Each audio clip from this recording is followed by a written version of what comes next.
وہ مغرور چال چلتا ہوا حویلی کے اندر داخل ہوا۔ 6 فٹ سے نکلتا ہوا قد، مضبوط چوڑے شانے۔ اس وقت وہ سفید رنگ کے قمیض شلوار میں ملبوس تھا۔ کندھے پر کالے رنگ کی چادر ڈالے وہ کسی ریاست کا شہزادہ معلوم ہو رہا تھا۔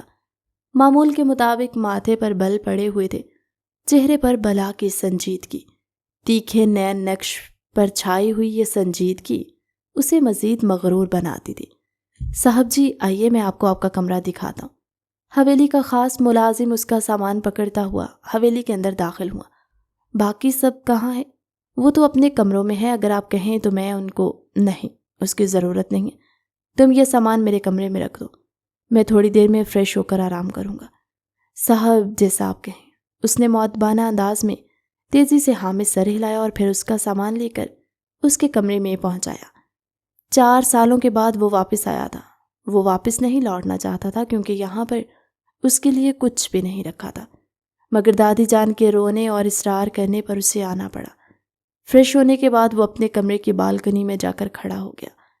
آسمان اس وقت سیاہ بادلوں سے بھرا ہوا تھا۔ سردیوں کی پہلی بارش تھی۔ ٹھنڈی ہوا کا جھونکا اس کے وجود سے آ ٹکرایا۔ اس کے وجود میں کپ کپی طاری ہوگی۔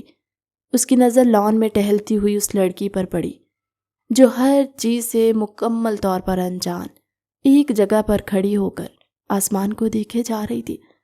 شاہویز انصاری کا دل زور سے دھڑکا۔ نہیں، ایسا نہیں ہو سکتا۔ اس کے لب ہلکے سے پھڑپھڑائے تھے۔ اپنی آنکھوں پر یقین کرنا اس کے لیے مشکل ہو گیا تھا۔ وہ دل جہاں تھوڑی دیر پہلے اداسی چھائی ہوئی تھی، وہ یکدم ہی خوشی سے بھر گیا۔ وہ اس قدر خوفزدہ ہو گیا کہ وہ اپنی پلکیں جھپکنے سے بھی ڈر رہا تھا، کہیں ایسا نہ ہو کہ وہ پلکیں جھپکے اور وہ منظر وہاں سے غائب ہو جائے۔ تم؟ اس کے لب پھر سے پھڑپڑائے۔ اس نے آنکھیں بند کر لی تھی، ایک گہرا سانس خارج کیا۔ دل ہی دل میں دعا کر رہا تھا کہ دوبارہ آنکھیں کھولے تو وہ وہیں پر ہی موجود ہو۔ اس کے لبوں پر اس وقت مسکراہٹ پھیلی ہوئی تھی۔ وہ آسمان کی طرف دیکھ رہی تھی۔ ہلکی ہلکی بارش شروع ہو چکی تھی۔ ٹھنڈے پانی کے قطرے اس کے چہرے پر گر رہے تھے۔ بارش میں بھیگنا ماہین کو بہت شدت سے پسند تھا۔ بچپن سے ہی اس کی عادت تھی جب بھی بارش ہوتی، خاص طور پر سردیوں کی بارش میں، تو وہ اپنی امی سے چھپ کر بارش میں بھیگتی تھی۔ اسے بارش میں بھیگنے کا جنون تھا۔ ابھی بھی وہ کھلے آسمان کے نیچے گول گول گھوم رہی تھی۔ پوری حویلی اس وقت خاموشی میں ڈوبی ہوئی تھی اور وہ لڑکی اپنے حسن کا سحر ہر جگہ پر برسا رہی تھی۔ شاہویز انصاری کے لبوں پر دل فریب سی مسکراہٹ پھیل گئی۔ تمہارا برسوں انتظار کیا، سوچا نہ تھا کہ تم مجھے یوں میری ہی حویلی میں میرے ہی ٹھکانے پر ملو گے۔ اس بات کا اندازہ ہوتا تو کبھی بھی یہاں سے نہ جاتا۔ مسرور انداز میں کہتا وہ تیزی سے اپنے کمرے سے باہر نکلا تھا۔ اب اس کا رخ لان کی طرف تھا۔ اس کے قدم زمین پر ہی جم گئے تھے، ہر طرف مایوسی چھا گئی۔ وہ وہاں پر موجود نہیں تھی۔ اس نے بے چینی سے اپنی پیشانی کو مسلا۔ میں پاگل تو نہیں ہو گیا ہوں؟ کیا وہ لڑکی اس حد تک میرے حواسوں پر سوار ہو گئی ہے کہ وہ یہاں پر موجود نہیں ہے مگر اس کے باوجود بھی مجھے دکھائی دیتی ہے؟ اے میرے اللہ، میں کیا کروں؟ یا تو اس لڑکی کو مجھ سے ملا دے یا پھر اس کا خیال میرے ذہن سے نکال دے، کیونکہ اگر ایسے ہی چلتا رہا تو میں اپنا ذہنی توازن کھو دوں گا۔ شدت غم کے مارے اس کی آنکھیں لال ہونے لگی۔ آج سے پہلے اسے کبھی بھی کسی عورت سے محبت نہیں ہوئی تھی، کبھی بھی اسے کسی عورت کی چاہ نہیں ہوئی تھی۔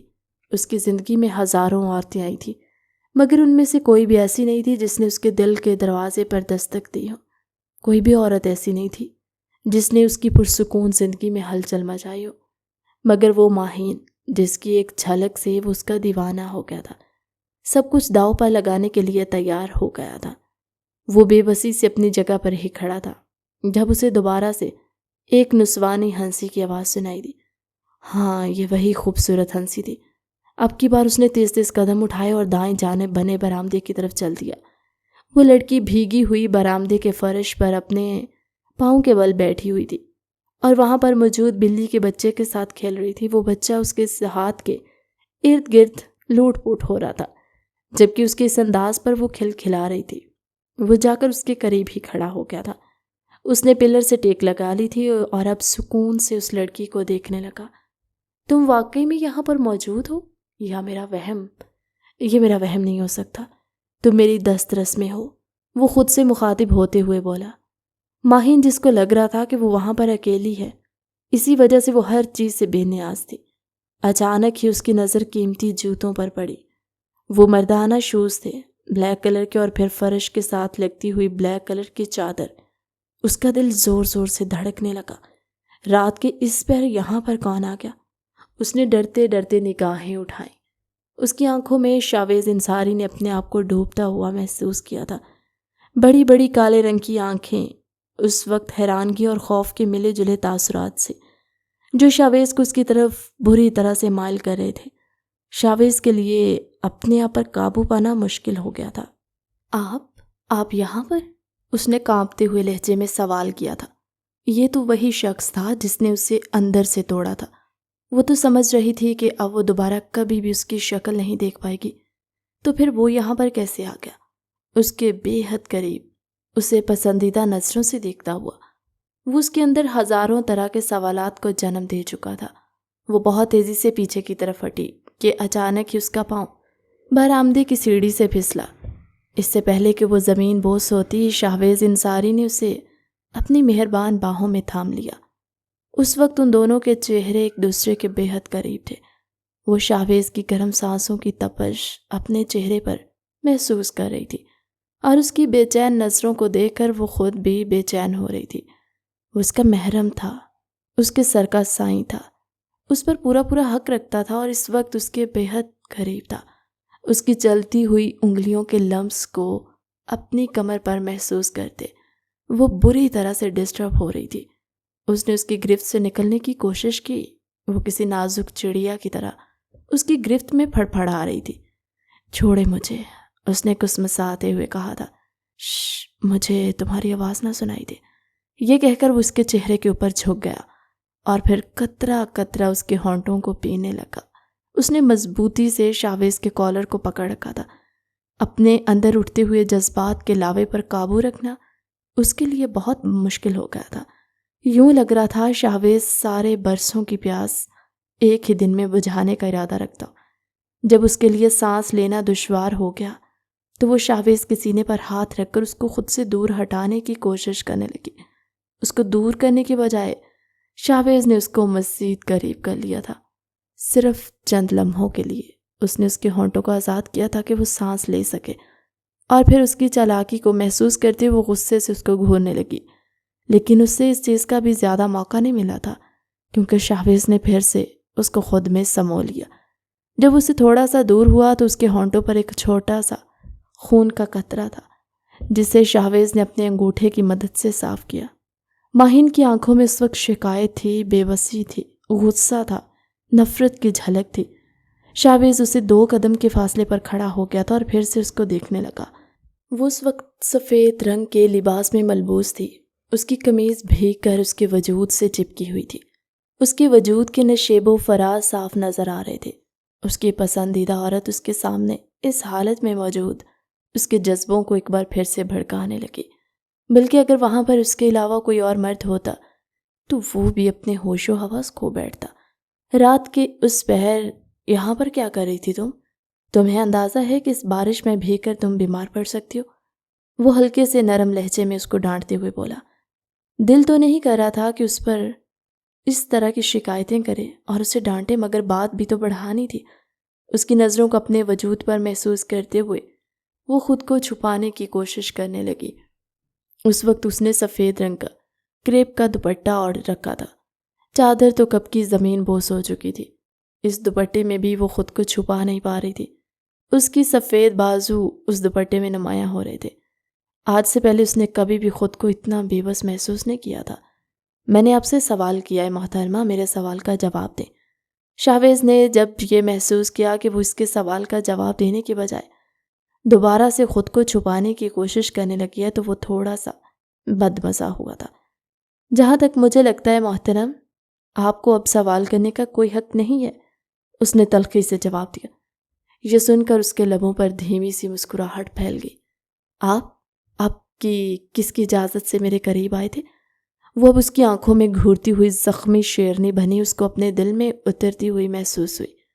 وہ 2 قدم اس کے قریب آیا اور اس کی کلائی پکڑ کر اس کا ہاتھ بلند کیا۔ اس کی وجہ سے میں تمہارے پاس آیا تھا۔ وہ اس کی منہ دکھائی کا کنگن تھا جو شاویز نے اس کو دیا۔ ساری کہانی اس کی سمجھ میں آ چکی تھی، مگر اس کے باوجود بھی وہ اسے ایک ایک لفظ اس کے منہ سے سننا چاہتا تھا۔ اس نے اپنی کلائی ایک جھٹکے سے آزاد کروائی۔ آپ کا مجھ پر کوئی حق نہیں ہے، اور خبردار، جب آپ نے دوبارہ میرے قریب آنے کی کوشش کی، پہلے تو ان قربت کے لمحات میں اس حد تک بہت گئی تھی کہ اس کے منہ میں کچھ آ ہی نہیں رہا تھا۔ وہ دشمن جان جو کہ برسوں کے بعد آنے کے بعد اچانک ہی اس کے اتنا قریب ہونے لگا کہ وہ یقین بھی نہیں کر پا رہی تھی۔ یہ کہہ کر اپنی کلائی چھڑواتی ہوئی وہ تیز تیز قدم اٹھاتی حویلی کے اندر چلی گئی، جبکہ وہ گہری سانس خارج کر کے رہ گیا۔ نیچے جھک کر اس کی چادر اٹھائی اور اس کی خوشبو کو محسوس کرنے لگا۔ لبوں پر دل فریب مسکراہٹ پھیلی ہوئی تھی، جبکہ آنکھوں میں اس وقت شرارت موجود تھی۔ جانتا ہوں بیگم صاحبہ، غصے میں ہیں آپ کا غصہ جائز ہے، فکر مت کریں، بہت جلد میں سب کچھ ٹھیک کر دوں گا۔ اگر آپ کے غصے کو پیار میں تبدیل نہ کیا تو میرے نام بھی شاویز انصاری نہیں ہے۔ یہ کہہ کر اس نے اس کی چادر اٹھائی اور اپنے کمرے میں آ گیا۔ یہ دیکھ کر اسے مایوسی ہوئی تھی کہ وہ اس کے کمرے میں نہیں سوتی تھی، کہیں بھی اس کا کوئی سامان موجود نہیں تھا۔ کچھ سوچتے ہوئے اس نے اپنی الماری کھولی تو وہاں پر بھی صرف اور صرف اسی کے ہی کپڑے موجود تھے۔ دراز میں بھی اس کی کوئی چیز نہیں تھی۔ میری غیر موجودگی میں کیا وہ میرے کمرے میں نہیں سوتی تھی؟ اس نے اپنے آپ سے سوال کیا اور بے چینی سے اپنی پیشانی مس لی۔ جو حال میں اس کا کر کے گیا تھا، اس کے بعد وہ میرے کمرے میں سو کر کیا کرتی؟ یا میرے اللہ، میں نے سب کچھ برباد کر دیا۔ اپنی پسندیدہ عورت کو خود اپنے ہاتھوں سے اپنے آپ سے دور کیا۔ 4 سال تک میں اس کی قربت سے دور رہا۔ اگر اس رات میں غصے میں نہ ہوتا تو سب کچھ ٹھیک ہوتا۔ وہ چپ چاپ بیڈ پر لیٹ گیا تھا، آنکھیں بند کر لی۔ ماضی کے لمحات کسی فلم کی طرح اس کی آنکھوں کے سامنے گھومنے لگے۔ وہ دن جو اپنے دماغ کے ورق سے کبھی بھی نہیں مٹا سکتا تھا۔ جب اسے وہ دن یاد آیا تو اس کے لبوں پر پھر سے دل فریب مسکراہٹ پھیلی۔ شاویز انصاری، جو کہ ایک بہت بڑا بزنس مین ہونے کے ساتھ ساتھ سیاست کی دنیا میں ابھرنے والا نوجوان تھا، جس کے سامنے بڑے بڑے سیاستدان بھی خاموش ہو جاتے تھے، ان دنوں اس کے سر پر صرف ایک ہی بھوت سوار تھا کہ اس نے ایک کامیاب سیاستدان بننا ہے اور سیاست میں اپنا نام بنانا ہے، جبکہ اس کے بابا جان چاہتے تھے کہ وہ بزنس کی دنیا کی طرف آئے اور وہاں پر اپنا نام بنائے، کیونکہ برسوں سے اس کے خاندان والے یہی سب کچھ کرتے آ رہے تھے۔ اس دن وہ شاپنگ مال سے نکل رہا تھا کہ اچانک ہی اس کا شانہ کسی لڑکی سے ٹکرایا۔ ماہین، جو کہ پہلے ہی غصے سے بھری ہوئی تھی، اس اچانک افتاد کے لیے تیار نہیں تھی۔ اچانک ہی اس کا پاؤں پھسلا۔ اس سے پہلے کہ وہ زمین بوس ہوتی، شاویز کی مہربان باہوں نے اسے فوراً ہی تھام لیا تھا۔ جھٹکا لگنے کی وجہ سے اس کے چہرے سے اس کا نقاب اتر گیا، اور اسی وقت ہی شاویز کو یوں لگا جیسے اس کے دل کی دنیا وہیں پر تھم گئی ہو۔ آج سے پہلے اس قدر معصوم اور پاکیزہ حسن اس نے کبھی نہیں دیکھا تھا۔ وہ لڑکی بلا شبہ بہت حسین تھی، اتنی حسین کہ جس کو ایک نظر دیکھ کر شاویز کو اپنے دل کی دنیا تہس نہس ہوتی محسوس ہوئی تھی۔ یہ کیا بدتمیزی ہے، چھوڑو مجھے، وہ اس کی گرفت میں پھڑ پھڑا رہی تھی۔ مجھے چھوڑو ورنہ میں تمہارا منہ توڑ دوں گی، وہ اب ہلکے بل چلائی تھی۔ شاویز بوکھلاتے ہوئے تیزی سے پیچھے کی طرف ہٹا اور محترمہ زمین بوس ہو گئی۔ اس کا سر زور سے زمین سے جا ٹکرایا تھا۔ درد کے مارے اس کا برا حال تھا اور شرمندگی الگ سے۔ پورے مال کے سامنے اس بیوقوف انسان کی کم عقلی کی وجہ سے اس کا مذاق بن گیا تھا، اور پھر نقاب اترنے کی وجہ سے اس کا غصہ الگ ہی پیک پر تھا۔ محترمہ، آپ ٹھیک تو ہیں؟ آپ کو زیادہ تو نہیں لگی؟ شاویز اب کی بار اپنے آپ پر قابو رکھتے نرمی سے اس سے مخاطب ہوا تھا۔ تم سے زیادہ بدتمیز اور گھٹیا انسان میں نے اپنی ساری زندگی میں نہیں دیکھا۔ تمہاری ہمت بھی کیسے ہوئی میرے قریب آنے کی؟ دیکھیں محترمہ، آپ کو غلط فہمی ہوئی ہے، میں نے آپ کے قریب آنے کی کوشش نہیں کی ہے۔ یہ سب تو ایک اتفاق تھا، وہ تو مجھے اندازہ ہو گیا تھا جب تم مجھے چھوڑنے کی بجائے مجھے گھورے چلے جا رہے تھے۔ ٹھرکی کہیں گے۔ اپنے لیے ٹھرکی کا لفظ سن کر شاویز کو اپنا دماغ گول گول گھومتا ہوا محسوس ہوا۔ وہ جس نے آج سے پہلے کبھی کسی عورت کو نگاہ اٹھا کر بھی نہیں دیکھا تھا، اور یہ لڑکی بڑے مزے سے اس کو ٹھرکی کہہ کر اس کی ذات پر مہر لگانے کے چکروں میں تلی ہوئی تھی۔ محترمہ دیکھیں، اگر میں آپ سے تمیز سے شکر کرو کہ میں تم سے تمیز سے بات کر رہی ہوں، ورنہ تم اس قابل نہیں ہو کہ تمہارے ساتھ بات بھی کی جائے۔ اگر وہ لڑکی اسے اپنے دل کے قریب نہ لگتی تو وہ کبھی بھی اس کی یہ ساری باتیں برداشت نہ کرتا۔ بالآخر اسے ہی گھٹنے ٹیکنے پڑے۔ I'm really sorry، میرا موبائل بھی توڑ دیا ہے تم نے۔ اگر آپ کہیں تو میں آپ کو نیا موبائل لے دیتا ہوں۔ چلیے، میں آپ کو نئے ماڈل کا۔ آپ یہ سب کچھ کر کے ثابت کیا کرنا چاہتے ہیں؟ آپ صرف مجھ پر یہ احسان کریں، یہاں سے چلے جائیں۔ وہ اپنے بیگز اٹھانے ہی لگی تھی کہ شاہویز نے اپنے گارڈز کو اشارہ کیا۔ وہ تیزی سے آگے بڑھے اور اس لڑکی کے بیگز اٹھا کر اس کے حوالے کر دیے۔ محترمہ، میں سچ کہہ رہا ہوں، مذاق کے علاوہ۔ اگر آپ کہیں تو میں نے آپ کو کہا ہے کہ آپ یہاں سے چلے جائیں، ورنہ میں سیکیورٹی گارڈز کو بلا لوں گی۔ وہ انگلی اٹھا کر دھمکی آمیز انداز میں بولی اور تن فن کرتی ہوئی وہاں پر موجود کیفے میں داخل ہو گئی۔ وہ اپنی دوست کا انتظار کر رہی تھی جس کے ساتھ مل کر اس نے باقی کی شاپنگ مکمل کرنی تھی۔ اس کی فرینڈ کی شادی تھی اور اسی سلسلے میں ہی اس کے مال کے چکر لگ رہے تھے۔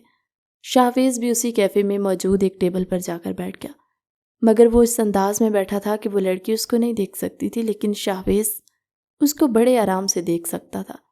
تھوڑی ہی دیر کے بعد ایک موٹا آدمی شاہویز اور اس لڑکی کے بیچ میں آ کر بیٹھ گیا۔ شاہویز کا دل کر رہا تھا کہ اس کا قتل کر ڈالے، جو کہ اس کے درمیان اور اس کی محبوبہ کے درمیان ایک پہاڑ کی طرح کھڑا تھا۔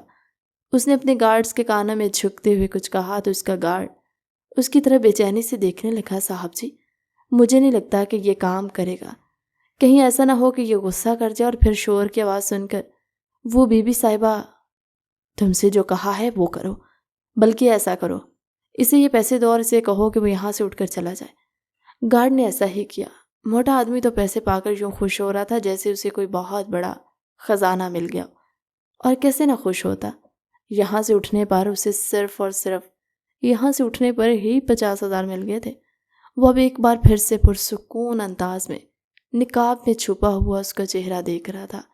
اس کی آنکھیں اسے اپنے دل کے آر پار ہوتی ہوئی محسوس ہو رہی تھی۔ آخر کوئی عورت اس قدر خوبصورت کیسے ہو سکتی ہے؟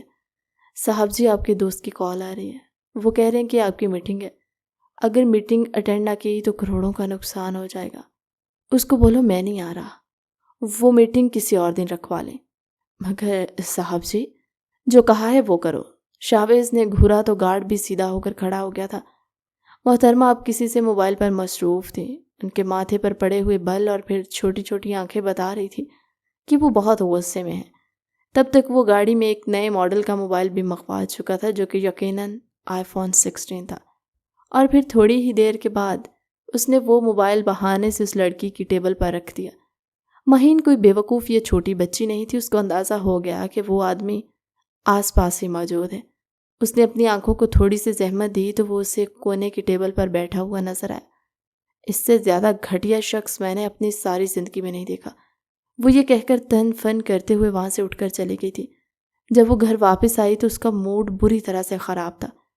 کیا ہوا ہے تمہیں؟ اتنے غصے میں کیوں ہو؟ یار کیا بتاؤں، ایک ٹھرکی انسان مجھ سے ٹکرا گیا تھا، قسم سے۔ اس نے اپنی کزن کو ساری کہانی سنائی تو وہ کھل کر ہنسنے لگی۔ یار تمہیں وہ iPhone 16 دے رہا تھا تو تمہیں تو خوش ہونا چاہیے تھا، تمہیں پتہ ہے کہ اس کی کیا قیمت ہے؟ مجھے نہیں پتا اور نہ ہی مجھے جاننا ہے۔ وہ اپنی دوست کی شادی کے لیے اپنے خالہ جان کے گھر کراچی رہنے کے لیے آئی تھی۔ اگر میں تمہاری جگہ ہوتی تو میں فوراً سے اس سے موبائل لے لیتی، بلکہ میں تو اس سے دوستی بھی کر لیتی۔ یہی تو فرق ہے تم میں اور مجھ میں۔ میں یوں کسی بھی ارے غیرے سے امپریس نہیں ہوتی، اور نہ ہی میں اس قدر کم قیمت اور بے مول ہوں وہ ایک موبائل پر راضی ہو جاؤں، اس نے تیکھے انداز میں کہا۔ اس کے کزن شانے اچکا کر رہ گئی۔ ویسے آج کل کے دور میں تم جیسی لڑکیوں کو بے وقوف تصور کیا جاتا ہے، شکر ہے کہ میں تم جیسی نہیں ہوں۔ یہ سن کر وہ پھیکے سے انداز میں مسکرا دی۔ وہ بھی شکر ادا کری تھی کہ آج کل کی لڑکیوں کی طرح نہیں تھی، جن کا صرف ایک ہی کام تھا کہ کسی طرح سے امیر لڑکوں کو اپنے قابو میں کر لیا جائے اور پھر امیر لڑکوں سے ہی اپنے سارے اخراجات نکلوائے جائے۔ اسے یہ چیز بہت زہر لگتی تھی۔ وہ کیوں کسی پر ڈیپینڈ کرتی، یہ جانتے ہوئے کہ جب ہم کسی سے کچھ لیتے ہیں تو بدلے میں ہمیں کچھ دینا بھی پڑتا ہے، اور لڑکیوں کے پاس عزت کے علاوہ اور کچھ نہیں ہوتا۔ اگر ایک بار عزت چلی جائے تو وہ کبھی بھی واپس نہیں آتی، چاہے کتنی ہی کوشش کیوں نہ کر لی جائے۔ شاہویز رات کے وقت اپنے کمرے میں جا کر لیٹا۔ اس کی نظروں کے سامنے بار بار اسی لڑکی کا چہرہ گھوم رہا تھا۔ اس نے اپنے گارڈز کو اس لڑکی کا پیچھا کرنے کے لیے کہا تھا، مگر اس کا گارڈ اس کو ڈھونڈ نہیں پایا تھا اور اب وہ شدید غصے میں تھا۔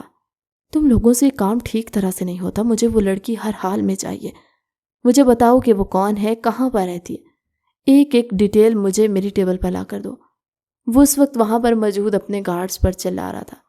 صاحب جی، آپ ہمیں صرف چند دن کا وقت دے دیں، ہم وعدہ کرتے ہیں کہ اس کو ڈھونڈنے میں کامیاب ہو جائیں گے، ایک گارڈ نے اپنی نگاہ جھکاتے ہوئے مؤدبانہ انداز میں کہا۔ تھوڑی ہی دیر کے بعد وہ لوگ وہاں سے جا چکے تھے، جبکہ وہ اپنی چیئر کے ساتھ ٹیک لگا کر بیٹھا گول گول گھوم رہا تھا۔ آخر تم نے ایسا کیا ہے حسینہ، کیوں تم میرے حواسوں پر اس طرح سے سوار ہو گئی ہو کہ تمہارے علاوہ مجھے کوئی اور نظر ہی نہیں آ رہا؟ تمہاری خوبصورت آنکھیں، میں تم سے نکاح کرنا چاہتا ہوں، تمہیں اپنا بنانا چاہتا ہوں۔ وہیں پر بیٹھے بیٹھے اس نے اپنا ایک بڑا فیصلہ کر لیا تھا۔ نہ تو وہ اس لڑکی کی ذات کے بارے میں کچھ جانتا تھا، نہ ہی اسے اس لڑکی کے خاندان کے بارے میں پتا تھا۔ اسے صرف یہ معلوم تھا کہ وہ اس لڑکی سے محبت کرنے لگا۔ پہلی ہی نظر کی محبت جس پر شاہویز صاحب نے کبھی یقین نہیں کیا تھا۔ اگر اس کے دوست پہلی نظر کی محبت پر کوئی بات کرتے تھے تو وہ کھل کر ہنستا تھا اور کہتا تھا کہ تم لوگ بے وقوف ہو، بھلا کسی کو دیکھے بنا کسی سے پیار ہو سکتا ہے؟ جب تک انسان کسی کو جان نہ لے، کسی کی عادتوں کے بارے میں آئیڈیا نہ ہو جائے، تب تک ہم کسی سے محبت نہیں کر سکتے۔ اور اب صرف اور صرف ایک جھلک اور وہ اس پر فدا ہو گیا تھا۔ انسان ہمیشہ جس چیز سے بھاگتا ہے بالآخر اسی چیز پر ہی آ کر رکتا ہے، اور شاہویز صاحب کے ساتھ بھی کچھ ایسا ہی ہوا تھا۔ جس محبت سے وہ ساری زندگی بھاگتے رہتے، آخر اسی محبت نے ہی ان کے قدموں میں زنجیریں ڈال دیں اور ان کو بری طرح سے بے بس کر دیا تھا کہ اب انہیں کچھ بھی دکھائی سنائی نہیں دے رہا تھا۔ وہ اپنی سہیلی کی شادی اٹینڈ کرنے اسلام آباد واپس آ چکی تھی۔ دوسری طرف شاہویز کی امی جان کی طبیعت بہت خراب رہنے لگی اور وہ چاہتی تھی کہ اپنے اکلوتے بیٹے کی جلد از جلد شادی کروا دے۔ اپنی ماں کی ایموشنل بلیک میلنگ پر وہ نہ چاہتے ہوئے بھی راضی ہو گیا تھا۔ اس لڑکی کے نہ ملنے کا دکھ الگ سے تھا اور اب اس شادی پر اس کا دل بہت زیادہ بیزار تھا۔ سمجھ نہیں آ رہا تھا کیا کرے۔ ہر طرح سے اپنے پیرنٹس کو منا کر دیکھ لیا تھا، مگر اس کی ماں کی ایک ہی ضد تھی، اگر تم نے شادی نہ کی تو پھر میں کبھی بھی تم سے بات نہیں کروں گی اور نہ ہی تمہیں اپنا مرا ہوا چہرہ دیکھنے کی اجازت دوں گی، اور میں یہ وصیت لکھوا کر جاؤں گی۔ ماں کی وجہ سے وہ ایموشنل بلیک میل ہو گیا تھا۔ آمنہ بیگم نے اسے اس کی مرضی پوچھی تو اس نے صاف کہہ دیا کہ میں کسی کو بھی پسند نہیں کرتا، آپ خود دیکھ لیں جو لڑکی آپ کو ٹھیک لگتی ہے، بس آپ اس سے نکاح کروا دیں میرا۔ اس کے لہجے میں صدا کی بیزاری تو تھی۔ جنید صاحب نے آمنہ صاحبہ سے کہا کہ مجھے نہیں لگتا کہ ہمیں اس پر زبردستی کرنی چاہیے، کہیں ایسا نہ ہو کہ جو لڑکی اس کی زندگی میں آئے وہ اس کو وہ محبت ہی نہ دے سکے جس کی وہ لڑکی حقدار ہوگی۔ ارے آپ کیوں اتنی ٹینشن لے رہے ہیں، ایسا کچھ بھی نہیں ہوگا، میں اپنے بیٹے کے لیے ایک بہت ہی پیاری دلہن ڈھونڈوں گی، وہ چاہ کر بھی اس سے نکاح ہی نہیں چرا پائے گا۔ آمنہ بیگم نے اپنی سہیلی کی بیٹی سے اپنے بیٹے کے رشتے کی بات کی تھی۔ جویریہ صاحبہ تو دل و جان سے اپنی بیٹی کا ہاتھ انہیں دینے کے لیے تیار تھی، مگر فروہ اس کے لیے راضی نہیں تھی۔ اس نے ایک ہی رٹ لگائی ہوئی تھی کہ میں شادی نہیں کروں گی، اگر کروں گی تو کمال پاشا سے کروں گی، اس کے علاوہ ہر مرد مجھ پر حرام ہے۔ اس کی ماں نے اس کو بری طرح سے مارا بھی تھا، مگر پھر بھی وہ باز نہیں آ رہی تھی۔ ابھی وہ ماہین کے کندھے پر سر رکھے پھوٹ پھوٹ کر رو رہی تھی۔ مجھے بتاؤ کہ محبت کرنا جرم ہے کیا؟ نہیں میری پیاری بہن، محبت کرنا جرم نہیں ہے، مگر جس شخص سے تم محبت کر رہی ہو وہ تمہارے قابل نہیں ہے، وہ ایک بہت بڑا غنڈہ ہے، لوگوں کا تو یہ بھی کہنا ہے کہ وہ گینگسٹر ہے۔ تم کیسے اس انسان سے نکاح کر سکتی ہو جس نے نہ جانے کتنے لوگوں کی زندگیاں برباد کی ہوں گی؟ امی جان بابا جان کبھی بھی راضی نہیں ہوں گے۔ یار وہ میرے لیے سب کچھ چھوڑ دے گا، اس نے مجھ سے وعدہ کیا ہے۔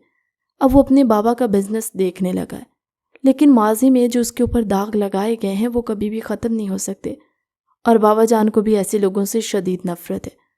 فروہ ماہین کی بہن تھی، وہ ماہین کے مقابلے میں حد سے زیادہ بے وقوف اور جذباتی بھی تھی۔ جو بات اس کے دماغ میں فٹ ہو جاتی تھی پھر اس کو نکالنا مشکل ہی نہیں ناممکن ہوتا تھا۔ وہ آسانی سے کسی کی بات سمجھتی بھی نہیں تھی، جو کچھ اس کے دل میں آتا تھا وہ وہی کرتی تھی۔ اگر انہوں نے میری کمال پاشا سے شادی نہیں کروائی تو میں اس گھر سے بھاگ جاؤں گی، اپنے آنسو بے دردی سے صاف کرتے ہوئے وہ دو ٹوک انداز میں بولی۔ تمہارا دماغ تو خراب نہیں ہو گیا؟ تم نے ایسا سوچ بھی کیسے لیا؟ میں تم سے سچ کہہ رہی ہوں ماہین، میں اس گھر کو چھوڑ کر چلی جاؤں گی اور مجھے اس پر ذرا بھی پچھتاوا نہیں ہوگا۔ میں اس انسان سے اتنی محبت کرتی ہوں کہ میں تم سے بیان نہیں کر سکتی۔ کیا تم اس انسان کی وجہ سے اپنے ماں باپ کے پیار کو بھول جاؤ گی؟ ہاں، میں سب کچھ بھول جاؤں گی۔ یہ کہہ کر وہ وہاں پر رکی نہیں تھی بلکہ کمرے سے باہر نکل گئی تھی۔ ماہین کے لیے اب اس کو سنبھالنا مشکل ہی نہیں ناممکن ہو گیا تھا۔ وہ یہ بات اپنی ماما سے بھی ڈسکس نہیں کر سکتی تھی، جانتی تھی کہ اس کی ماں بہت زیادہ پریشان ہو جائے گی۔ آمنہ بیگم اپنے شوہر کے ساتھ فروا کو دیکھنے کے لیے آئی تھی۔ ان کے ساتھ دلہا نہیں آتا، شاہویز نے صاف انکار کر دیا تھا کہ نکاح سے پہلے ان کے گھر نہیں جاؤں گا اور نہ ہی مجھے دلہن سے ملنے میں کوئی دلچسپی ہے۔ آپ نے جو کرنا ہے آپ خود ہی کر لیں۔ انہوں نے بہانہ بنایا تھا کہ شاہویز اپنے بزنس کی وجہ سے بہت زیادہ مصروف ہے۔ فروا بھی شکر ادا کر رہی تھی۔ ماہین نے شاہویز کی تصویر دیکھی تھی اور پھر اس حادثے کے بارے میں اس نے اپنی امی جان کو بھی بتایا تھا، مگر جویریہ بیگم نے لاپرواہی کا اظہار کرتے ہوئے کہا، یہی تو میں تمہیں سمجھانے کی کوشش کر رہی ہوں کہ وہ دل کا بہت اچھا ہے۔ جویریہ بیگم کے سر پر تو ایک ہی بھوت سوار تھا کہ وہ اپنی بیٹی کی شادی ایک بہت بڑے بزنس مین سے کروا رہی۔ شادی کے دن بارات پہنچ چکی تھی مگر دلہن کا کہیں بھی کوئی نام و نشان نہیں تھا۔ فروا کہاں پر ہے؟ جویریہ بیگم نے بے چینی سے ماہین سے سوال کرتے ہوئے پوچھا، جبکہ وہ خاموشی سے ان کے چہرے کو گھور جا رہی تھی۔ انہوں نے ماہین کو دونوں بازوؤں سے پکڑ کر چھنچھوڑا تو وہ جلدی سے ہوش کی دنیا میں واپس آئی۔ وہ یہاں پر نہیں ہے، وہ بھاگ گئی ہیں۔ یہ الفاظ اس کے منہ سے زہر بن کر نکلے تھے۔ یہ تم کیا کہہ رہی ہو؟ وہ ایسا نہیں کر سکتی۔ انہوں نے بے چینی سے اپنا سینہ مسلا، ان کی طبیعت خراب ہونے لگی تھی۔ ماہین نے آگے بڑھ کر اپنی ماں کو سنبھالا اور پھر ماہین کے ساتھ وہ ہوا جس کے بارے میں اس نے کبھی اپنے خوابوں میں بھی نہیں سوچا تھا۔ اب شاہویز کے ساتھ فروا کی نہیں بلکہ ماہین کی شادی کروائی جا رہی تھی۔ بیوٹیشن نے اسے 20 منٹ کے اندر ہی جلدی تیار کیا۔ اس نے شادی پر بھی نقاب پہننا ضروری سمجھا تھا۔ جب اسے شاہویز کے پہلو میں لے جا کر بٹھایا گیا تو بہت سے لوگوں نے باتیں بنائی، ارے ہمیں تو لگا تھا کہ بڑی بیٹی کا رشتہ کیا ہے، یہ تو چھوٹی بیٹی ہے۔ شاہویز کے اندر بھی غصے کا ایک طوفان امنڈ آیا۔ یہ بات اس کی انا پر لگی تھی کہ اس کی دلہن اس کو چھوڑ کر بھاگ گئی تھی اور اب اس کا نکاح اس کی چھوٹی بہن سے ہو رہا ہے۔ اس نے وہاں سے جانے کی کوشش کی تھی مگر آمنہ بیگم نے ایک بار پھر سے اسے اپنی قسمیں دے کر روک لیا تھا۔ وہ اپنے پہلو پر بیٹھی ہوئی لڑکی پر ایک نظر ڈالنا بھی گوارا نہیں کر رہا تھا۔ اور پھر شادی کی رات اس کی ماں نے اس کو زبردستی کمرے میں بھیجا۔ وہ گھونگھٹ ڈالے بیڈ پر بیٹھی ہوئی تھی۔ اس کے دل میں کسی بھی قسم کی کوئی خوش فہمی نہیں تھی اور نہ ہی ارمان تھے۔ جانتی تھی اسے کن حالات میں یہاں پر پہنچایا گیا تھا اور وہ یہ بھی جانتی تھی کہ اس کے ساتھ کس طرح کا سلوک کیا جائے گا۔ تم یہ بات اپنے ذہن سے نکال دینا کہ میں تمہیں اپنی بیوی تسلیم کروں گا یا کبھی تمہیں بیوی کا درجہ دوں گا۔ تم زبردستی میری زندگی میں شامل کی گئی ہو۔ میری زندگی میں تمہاری حیثیت ایک نوکرانی سے زیادہ کی نہیں۔ تم تو اس عورت کی بہن ہو جس نے اپنے ماں باپ کی بھی عزت کا خیال نہیں کیا، تو میں یہ کیسے گوارا کر سکتا ہوں کہ تم میری عزت کی حفاظت کر سکتی ہو؟ بہت جلد تمہیں طلاق کے کاغذات مل جائیں گے۔ میں یہاں سے جا رہا ہوں کیونکہ تم جیسی عورت کا سایہ بھی مجھے اپنی زندگی میں منظور نہیں ہے۔ یہ کہہ کر وہ تیزی سے الماری کی طرف بڑھا تھا، وہاں سے اپنے کپڑے نکال کر پیکنگ کرنے لگا۔ وہ ابھی تک سر جھکا کر بیٹھی ہوئی تھی، آنسو ٹوٹ کر اس کی آنکھوں سے گر رہے تھے اور اس کے گالوں پر ٹھہرے تھے۔ اس کی سسکیوں کی آواز کا بھی شاہویز پر کوئی اثر نہیں ہو رہا تھا اور وہ جو یہ سوچ رہی تھی کہ شاہویز جب اس کو پہچانے گا تو نہ جانے اس کا کیا رد عمل ہوگا، کیا وہ اس کو معاف کر دے گا؟ کیونکہ شاپنگ مال میں اس نے شاہویز کی آنکھوں میں اپنے لیے پسندیدگی محسوس کی تھی، یہاں پر تو سب کچھ الٹا ہو گیا تھا۔ شاہویز نے تو اس کا چہرہ دیکھنا بھی گوارا نہیں کیا۔ کیا وہ اس قدر قابل نفرت تھی؟ اسے زندگی میں پہلی بار اپنے وجود سے بھی نفرت محسوس ہو رہی تھی۔ دل کہہ رہا تھا کہ دھاڑے مار مار کر رونا شروع کر دے اور پھر وہ شخص جس قدر تیزی سے اس کی زندگی میں داخل ہوا تھا اتنی ہی تیزی سے اس کی زندگی سے نکل گیا۔ اس کے جانے کے بعد وہ اپنے آپ کو مصروف کرنے کی کوشش کرنے لگی۔ اس رات وہ ایک کنگن میز پر رکھ کر گیا تھا جو اس کی ماں نے اس لڑکی کو منہ دکھائی میں دینے کے لیے کہا تھا۔ اس کے جانے کے بعد اس نے وہ کنگن ہمیشہ ہی اپنے بازو پر پہنے رکھا، اس نے وہ کبھی بھی نہیں اتارا۔ اس نے ایک اسکول میں پڑھانا شروع کر دیا تھا لیکن انکل کو یہ نہیں پتا تھا کہ وہ ایک معمولی سی اسکول میں ٹیچر کی نوکری کرے۔ اس لیے انہوں نے اپنے ساتھ بزنس میں شامل کیا۔ وہ بہت ذہین تھی۔ اس کے آفس جوائن کرنے کے بعد بزنس نے کافی زیادہ پروگریس کی تھی۔ آمنہ بیگم اس سے بہت محبت کرتی تھی۔ صرف ایک لڑکی تھی جس کی آنکھوں میں وہ کھٹکتی، اور وہ تھی شاویز کی کزن، اس کی پھوپھو جان کی بیٹی، جو کہ بچپن سے ہی شاویز کو چاہتی تھی اور جس کی خواہش تھی کہ وہ شاویز کی زندگی میں شامل ہو، مگر شاویز نے کبھی بھی اسے دوسری نظر سے دیکھا ہی نہیں تھا۔ وہ ہمیشہ ہی اس کو اپنی چھوٹی بہن سمجھتا اور اسی طرح سے ہی اس کو ٹریٹ کرتا۔ 4 سال اس نے امریکہ میں ہی گزارے تھے، اور اب 4 سال کے بعد وہ واپس آیا تو اس کو اپنی دنیا مکمل طور پر بدلتی ہوئی محسوس ہوئی۔ وہ اپنے کمرے میں لیٹا چھت کو گھور رہا تھا۔ نیند اس کی آنکھوں سے کوسوں دور تھی۔ اس کو لگ رہا تھا کہ اس کی ساری رات تھکاوٹ کہیں دور جا کر سو گئی ہو۔ کچھ سوچتے ہوئے وہ اٹھا اور اپنے کمرے سے نکل گیا۔ فجر کا وقت تھا۔ اتنا جلدی ٹائم گزر گیا تھا کہ اسے اندازہ ہی نہ ہو پایا۔ وہ لڑکی اسے کچن میں کھڑی نظر آئی۔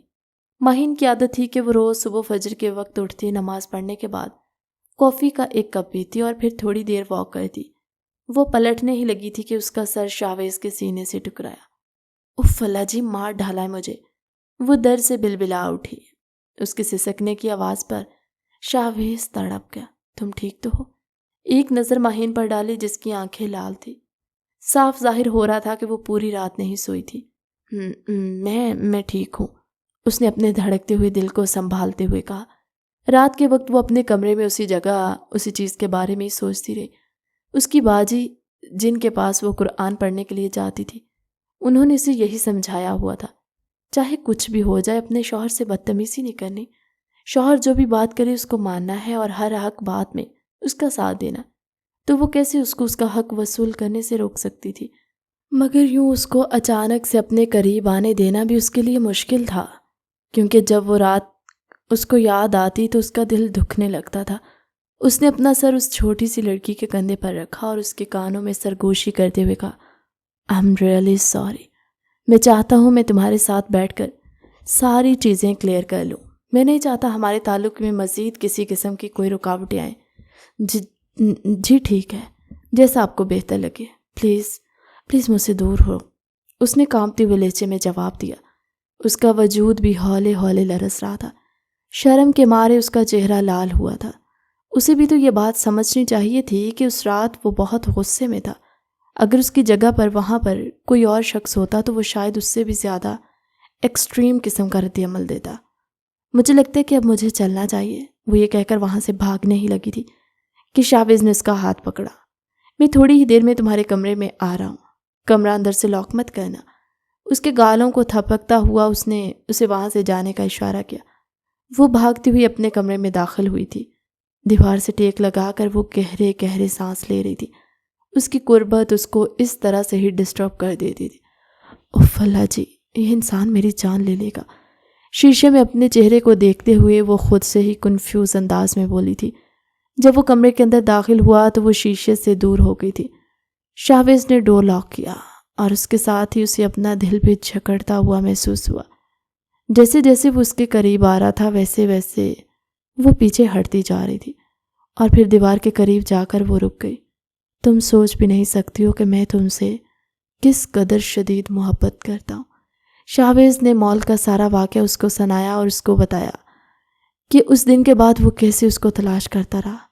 اس نے اسے ہر جگہ پر ڈھونڈا تھا، مگر وہ اسے کہیں بھی نہیں مل رہی تھی، اور بدقسمتی یہ تھی کہ اس کی منگیتر کی بہن ہونے کے باوجود بھی اس کی نظروں کے سامنے نہیں آ پائی تھی، یا پھر شاید شاویز نے کبھی دلچسپی ہی نہیں لی تھی۔ ابھی وہ پوری کی پوری اس کی تھی، اس کی دسترس میں تھی۔ میں مزید تم سے دور نہیں ہو سکتا، مجھے تم چاہیے ہو میرے پاس، میرے بے حد قریب۔ میں چاہتا ہوں کہ ہم دونوں کے درمیان وہ تعلق قائم ہو جائے جس کی بنا پر موجودہ دنیا ختم ہو سکتی۔ یہ کہہ کر وہ اس کی کمر پر ہاتھ رکھتے ہوئے اسے بہت ہی آہستگی سے بیڈ پر لٹا چکا تھا۔ اس نے خوف سے اپنی آنکھیں مینچ لی۔ شرم کے مارے اس کی بری حالت ہو گئی تھی۔ اس کی سانسیں بھی تیز تیز چل رہی تھی۔ جیسے وہ اس کی گردن پر جھکا تو اس نے اس کے سینے پر ہاتھ رکھ کر اسے خود سے دور کیا۔ وہ پیار سے اس کے گالوں کو تھپکتے ہوئے بولا، مجھ پر یقین رکھو، تمہیں تکلیف نہیں پہنچا سکتا، ڈرنے کی ضرورت نہیں ہے، اپنے آپ کو میرے حوالے کرو، خود کو میری قربت میں سونپ دو۔ مجھے ڈر لگ رہا ہے، آپ مجھ پر غصہ مجھے تم پر غصہ نہیں ہے میری جان۔ یہ کہہ کر اس نے پیار سے اس کے ہونٹوں کو چوما اور پھر اس کے ماتھے پر بھی پیار بھرا بوسہ دیا۔ میں تم پر غصہ کرنے کے بارے میں سوچ بھی نہیں سکتا۔ صبح ہو گئی، اگر کوئی یہاں پر وہ بہانے پر بہانہ بنا رہی تھی۔ اب مجھے تمہاری آواز سنائی نہ دے۔ اس کے دونوں ہاتھوں کو اپنے ہاتھوں میں جکڑتا ہوا اس کی آنکھوں میں دیکھتا وہ مضبوط لہجے میں بولا، اب اگر تم مجھے بولی تو شاید مجھے غصہ آ جائے اور پھر میں نہیں، اس نے تیزی سے جواب دیا تھا۔ یہ سن کر وہ مسکرا دیا۔ وہ اس کی گردن پر جھکا، وہاں پر اپنی محبت کے نقش چھوڑے، جبکہ وہ کسی بن پانی مچھلی کی طرح اس کی قربت میں تڑپ رہی تھی۔ 4 سالوں بعد وہ شاویز کو حاصل ہوئی تھی اور شاویز چاہ رہا تھا کہ یہ لمحات یہیں پر ہی رک جائیں، یہ کبھی ختم ہی نہ ہو۔ جب اس نے اس کی گردن سے اپنا چہرہ ہٹایا تو وہاں ہلکے ہلکے نشان موجود تھے۔ وہاں پر اپنی انگلیاں پھیرتے وہ کھل کر مسکرایا تھا۔ ابھی تو یہ شروعات تھی، وہ تو اس پر اپنی ساری فینٹیسی ظاہر کرنے والا تھا، چاہے وہ خوف زدہ ہو، ڈرے یا پھر شرمائے۔ شاویز کو اب صرف اور صرف اس بات سے غرض تھی کہ وہ عورت اس کی باہوں میں موجود تھی اور اب اس نے ہر طرح سے اس عورت کو پیار دینا تھا۔ تھوڑی سی دیر میں ہی وہ بری طرح سے تھک گئی تھی، گہرے گہرے سانس لینے لگی۔ مجھ میں بیگم صاحبہ، ابھی تو میں نے کچھ کیا ہی نہیں ہے۔ اس کے بالوں میں انگلیاں چلاتا وہ دل فریب انداز میں بولا۔ قربت میں وہ مکمل طور پر تبدیل انسان بن جاتا تھا۔ اس کی آنکھیں بدل جاتی، اس کی آواز، سب کچھ بہکا بہکا سا۔ شاویز اس کو اپنے دل کے بے حد قریب لگ رہا تھا، جبکہ یہی حال اس لڑکی کا بھی تھا۔ اب کی بار اس نے اس کی کمر میں اس کو تھوڑا سا اٹھا کر اس کی بیک زپ کھولی اور اس کے کندھے سے اس کی قمیض سرکائی۔ وہاں پر ایک جگہ پر 3 تل ایک ساتھ موجود تھے، جنہیں دیکھ کر وہ پھر سے دل فریب انداز میں مسکرایا۔ تمہیں پتہ ہے کہ مجھے پہلے تل پسند نہیں تھے، لیکن تمہارے وجود پر یہ بہت حسین لگ رہے ہیں۔ یہ کہہ کر اس نے اس کے تلوں کو چوما تو وہ دوبارہ سے بے چین ہوئی اور سائیڈ کی طرف کروٹ بدلی۔ میرے لیے آسانی پیدا کرنے کے لیے شکریہ میڈم صاحبہ۔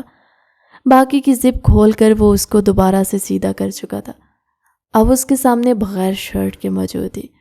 کبھی وہ اس کے سینے میں چھپتی اور کبھی خود کو چادر کی مدد سے چھپانے کی کوشش کرتی۔ کمرے کی لائٹ بھی آن تھی، اسی وجہ سے وہ بہت زیادہ ڈسٹرب ہو رہی تھی۔ تھوڑی ہی دیر کے بعد شاویز نے کمرے کی لائٹ آف کر دی۔ اب مجھے تمہاری طرف سے کسی بھی قسم کی کوئی بھی مزاحمت نہیں چاہیے۔ وہ ایک بار پھر سے اس پر اپنی قربت لوٹانے لگا تھا۔ تقریباً 5 گھنٹوں کے بعد اس نے اس لڑکی کو آزاد کیا۔ جب وہ اٹھا اور واش روم کی طرف جانے لگا تو وہ خوف کے مارے چلا اٹھی تھی۔ اس نے پلٹ کر دیکھا تو وہ چادر کی مدد سے خود کو چھپاتی ہوئی پریشانی سے اس کو گھورے جا رہی تھی۔ شرم کے مارے وہ پانی پانی ہو رہی تھی۔ کیا ہوا ہے، تم ٹھیک تو ہو؟ وہ بھاگتا ہوا اس کے پاس آیا تھا۔ میں تو ٹھیک ہوں، مگر آپ مجھے ٹھیک نہیں لگ رہے۔ میری جان، میں تو بالکل ٹھیک ہوں۔ اس کے لبوں کو اپنے انگوٹھے کی مدد سے مسلتا وہ ایک بار پھر اس کے اندر جذبات جگانے میں کامیاب ہوا۔ میری جان، تم پھر سے مجھے بہکا رہی ہو۔ اس نے اس کے ہاتھوں سے پکڑی ہوئی چادر اپنے ہاتھوں میں پکڑنا چاہی تو وہ تیزی سے پیچھے کی طرف کھسکی۔ آپ پھر سے میرے ساتھ فری ہونے کی کوشش کریں، پہلے بھی 5 گھنٹے سے آپ مسلسل۔ یہ کہتے کہتے وہ خاموش ہو گئی تھی۔ جی بولیے، مسلسل کیا؟ میں سننا چاہتا ہوں۔ وہ جان بوجھ کر اسے اس طرح کے سوال کر رہا تھا کیونکہ اس کی اڑی ہوئی رنگت شاویز کو مزہ دے رہی تھی۔ بولو، خاموش کیوں ہو گئی ہو؟ ویسے تو تمہاری زبان چل رہی تھی، اس دن مال میں تو مجھے مارنے کے لیے تیار ہو گئی تھی۔ ہاں، اب بولو، اب کیا ہوا ہے تمہیں؟ وہ اس کو بولنے کے لیے آمادہ کر رہا تھا۔ وہ مجھے آپ کے لیے پریشانی ہو رہی ہے۔ ارے میں قربان جاؤں اپنی بیگم پر۔ اپنے سینے پر ہاتھ رکھتے وہ دل فریب انداز میں بولا تھا۔ پریشانی کیوں ہو رہی تھی؟ ذرا دیکھیے تو، آپ کی بیک پر بہت سے نشانات ہیں خراشوں کے۔ دراصل اس پر جب بھی وہ اپنی شدتیں لٹاتا تو وہ جواب میں اس کی کمر پر خراشیں لگاتی۔ جب اس نے شیشے میں دیکھا تو کھل کر مسکرایا۔ یہ تو محبت کے نشانات ہیں میری جان، آپ اپنی گردن پر بھی چیک کر لیجئے گا، کہیں ایسا نہ ہو کہ بعد میں آپ کو کوئی اور بتائے تو پھر آپ مجھ پر غصہ اتاریں۔ یہ کہہ کر بائیں آنکھ بند کر کے وہ واش روم میں فریش ہونے کے لیے چلا گیا۔ جب اس نے اپنی گردن کو دیکھا تو اونچی آواز میں چلائی، میں آپ کو نہیں چھوڑوں گی۔ ہاں، بدلہ لینے کے لیے آ جاؤ، میں تمہارا انتظار کر رہا ہوں۔ وہ اندر ہی واش روم سے بولا تو وہ بری طرح سے خائف ہو گئی تھی۔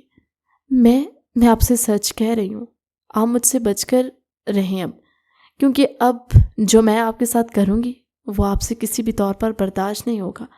یہ کہہ کر وہ روحان سی ہو گئی تھی۔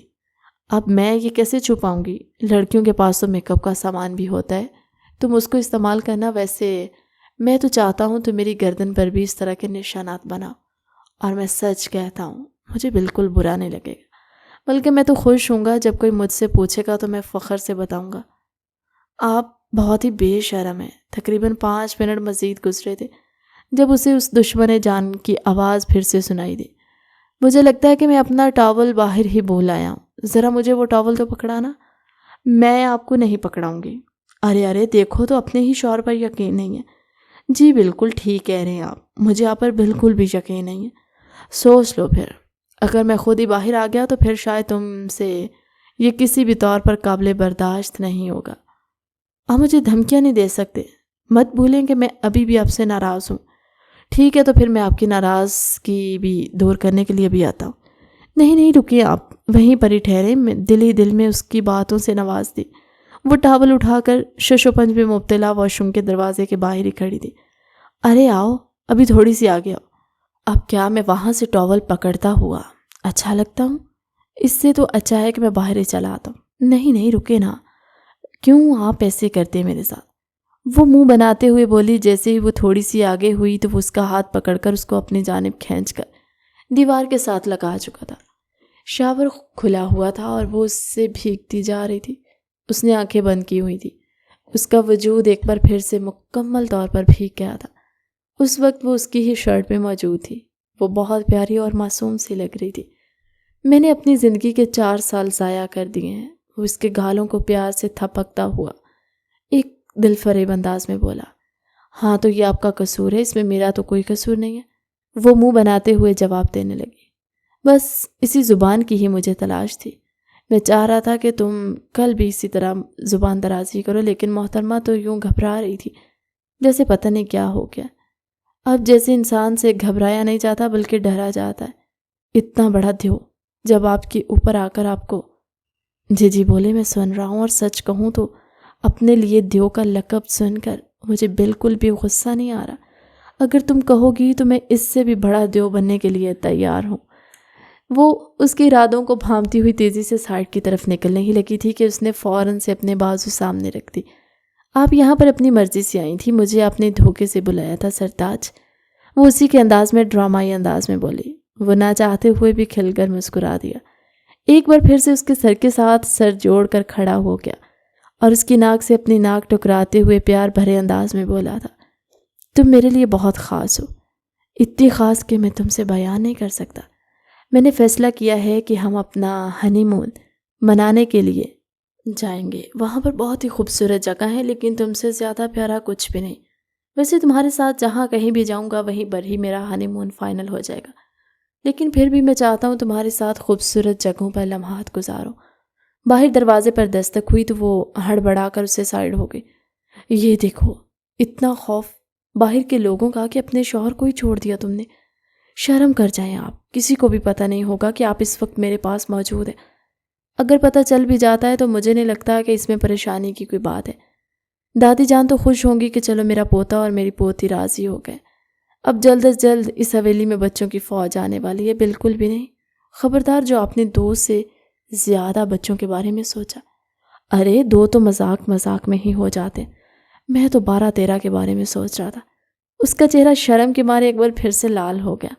اب بہت برے ہیں، یہ کہہ کر وہ تیزی سے باہر کی طرف نکلی تھی کہ اس کے بعد اس نے بھی اس کو نہیں روکا تھا، اور پھر محتاط انداز میں اس نے اس آدمی کو اپنے کمرے سے باہر نکالا اور اسے مکمل طور پر انجان بن گئی۔ ناشتے کے ٹیبل پر وہ بیٹھی ناشتہ کر رہی تھی جب دادی جان نے شاہویز سے پوچھا، کیا تم اس سے ملے ہو؟ جی بہت اچھے طریقے سے ملا ہوں، وہ دل فریب انداز میں اسے دیکھتے ہوئے بولا۔ وہ پہلو بدل کر رہ گئی تھی۔ میں چاہتی ہوں کہ تم لوگوں میں جتنی بھی رنجشیں ہیں وہ ساری ختم ہو جائیں دادی جان، اس کے لیے ہم دونوں کا ایک ساتھ ہونا ضروری ہے۔ پہلے تو آپ نے ہم لوگوں کے کمرے ہی الگ رکھے ہیں، وہ میری بیوی ہے لیکن اس کے باوجود بھی مجھ سے 50 فٹ فاصلے پر موجود کمرے میں سوتی ہے۔ آپ بتائیں کہ صورتحال میں کیسے سب کچھ ٹھیک ہو سکتا ہے؟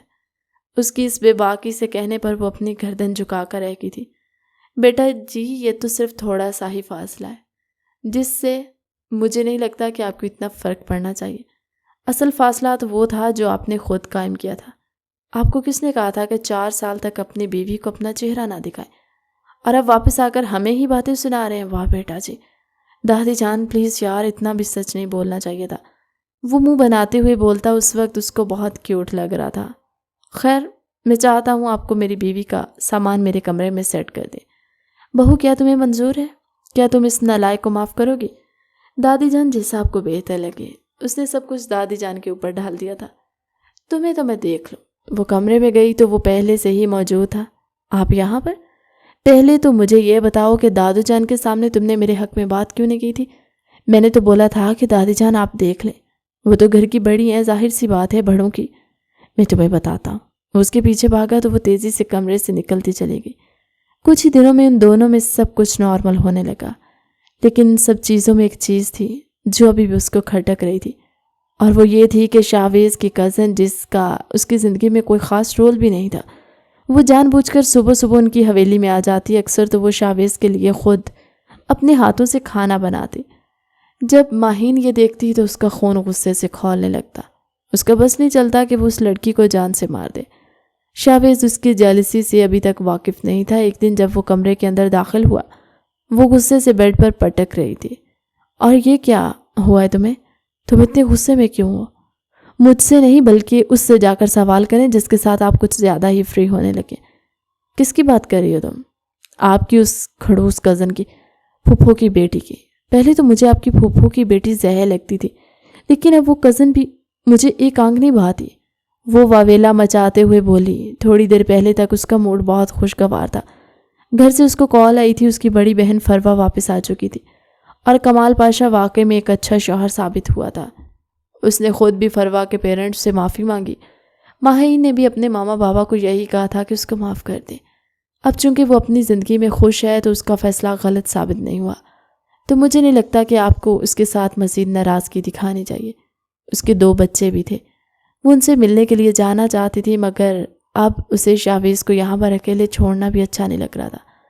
میری جان، یہ تمہاری غلط فہمی ہے، حقیقت میں ایسا کچھ بھی نہیں ہے۔ وہ اس کے گالوں کو تھپکتا ہوا بولا تھا۔ آج رات اسے کسی جگہ پر ضروری کام کے سلسلے میں جانا تھا۔ صبح جب وہ واپس آیا تو ماہین لاؤنج کے بیچوں بیچ کھڑی پھوٹ پھوٹ کر رو رہی تھی۔ تھوڑے ہی فاصلے پر شاویز کی پھوپھو اور ان کی بیٹی ندا کھڑی تھی۔ شاویز، شکر ہے کہ تم آ گئے۔ میں چاہ رہی ہوں کہ تم اس کو خود دھکے مار کر اس گھر سے باہر نکالو۔ تمہیں اندازہ بھی ہے کہ اس نے کیا کیا ہے؟ رات کے وقت اس نے تمہاری غیر موجودگی میں کسی غیر مرد کو اپنے کمرے میں، اور پھر پوری رات اس مرد کے ساتھ۔ اس سے پہلے کہ وہ مزید کچھ کہتی، شاویز کا ہاتھ اٹھاتا اور اس کے چہرے پر نشان چھوڑ گیا۔ خبردار جو تم نے میری بیوی کے بارے میں ایک لفظ بھی کہا، ورنہ تمہاری زبان کھتی سے کھینچ نکالوں گا۔ تمہاری ہمت بھی کیسے ہوئی اس کے کردار کے بارے میں اس طرح کی بات کرنے کی؟ شاویز، مجھے کچھ بھی یاد نہیں ہے، میں قسم اٹھا کر کہتی ہوں۔ مجھے تم پر یقین ہے۔ وہ اس کے سر کو اپنے سینے کے ساتھ ٹکاتے ہوئے بولا۔ میں تم پر یقین کرتا ہوں، تم ایک پاک دامن عورت ہو، اور اس بات کی گواہی میں دینے کے لیے تیار ہوں۔ اور جہاں تک تمہارا سوال ہے، آج کے بعد تم مجھے اس حویلی میں دکھائی مت دو۔ اور پھوپھو جان، میں آپ کی بہت عزت کرتا ہوں، لیکن اب مجھے اندازہ ہو رہا ہے کہ آپ بھی اس قابل نہیں ہیں کہ آپ کو وہ عزت دی جائے۔ دراصل اس نے صبح کے وقت ہی ایک اجنبی لڑکے کو ماہین کے کمرے میں بھیجا تھا، اس وقت جب وہ فجر کی نماز پڑھنے کے لیے اٹھی تھی اور اپنے لیے کچن میں کافی بنا رہی تھی۔ جب وہ واپس گئی تو وہ وہاں پر ایک لڑکا تھا۔ اس نے چیخ ماری تو اسی وقت ہی شاویز کی پھوپھو کی بیٹی وہاں پر آ گئی اور اس کے کردار پر الزام لگایا۔ وہ اس کو اس حویلی سے نکالنا چاہتی تھی، مگر سب کچھ الٹا ہو گیا تھا، کیونکہ شاویز کو اپنی بیوی پر اندھا یقین تھا، اور وہ اس عورت کو دوبارہ کھونے کا رسک نہیں لے سکتا۔ ان کے جانے کے بعد وہ دادی جان پر غصہ ہو رہا تھا کہ آپ نے ان کی باتوں پر یقین کیوں کیا؟ میرے بیٹے، میں نے یقین نہیں کیا۔ یہ معاملہ بھی تھوڑی دیر پہلے ہی شروع ہوا تھا کہ تم آ گئے۔ خدا کا شکر ہے کہ تم ٹھیک وقت پر یہاں پر پہنچے۔ وہ اپنے کمرے میں بیٹھے اس کے سینے پر سر رکھے رو رہی تھی۔ میرے یقین کرے، مجھے تم پر یقین ہے، اور اب رونا بند کرو۔ دوبارہ میں تمہاری آنکھوں میں آنسو نہ دیکھوں۔ آپ سچ کہہ رہے ہیں نا؟ کیا مجھے کبھی نہیں چھوڑیں گے؟ تم مجھے بتاؤ کہ بھلا کوئی انسان سانس لینا بھی چھوڑ سکتا ہے کیا؟ تم میرے لیے بہت خاص ہو، اتنی خاص کہ میں تمہیں بتا نہیں سکتا، اور میں اپنی ساری زندگی صرف اور صرف تمہارے نام کرنا چاہتا ہوں۔ ہماری زندگی میں شک کی کوئی گنجائش نہیں اور نہ ہی کبھی ہو سکتی۔ یہ کہہ کر وہ اس کو سمیٹ چکا تھا اور ساری زندگی کے لیے اپنا آپ اس کے نام کر چکا تھا۔ کہانی کیسی لگی کمنٹ سیکشن میں اپنی قیمتی رائے کا اظہار ضرور کیجیے گا۔ ملتے ہیں ایک نئی کہانی کے ساتھ ہماری اگلی ویڈیو میں، تب تک کے لیے اللہ حافظ۔